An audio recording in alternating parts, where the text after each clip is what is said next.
আসসালামু আলাইকুম রহমতুল্লাহি ওবরাকাত। অ্যাকচুয়ালি আমার কিছু কথা নিয়ে রিসেন্টলি বাংলাদেশে অনেক কন্ট্রোভার্সি দেখা দিয়েছে, এজন্য মূলত আজকের এই ভিডিওটি রেকর্ড করা। ফার্স্ট অফ অল আমি বলতে চাই যে বেশ কিছু কন্টেন্ট ক্রিয়েটার আছে যারা ভিউ কামানোর উদ্দেশ্যে হোক বা অন্য কোনো পারপাসে হোক, তারা আমার ভিডিওগুলো কাটছাট করেছে।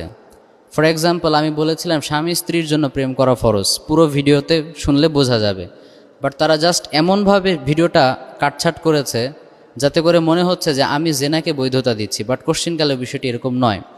আরেক ভিডিওতে বলেছিলাম ফেসবুকের একটা ছেলে পোস্ট করেছে যে সে তার গার্লফ্রেন্ডকে কিছু ইসলামিক বই গিফট করার পর তার সাথে সেই গার্লফ্রেন্ড ব্রেকআপ করে নিয়েছে, কিন্তু এটা এমনভাবে প্রচার করা হচ্ছে মনে হচ্ছে যেন আমি আমার গার্লফ্রেন্ডকে গিফট দিয়েছিলাম। বিষয়টি এরকম নয়।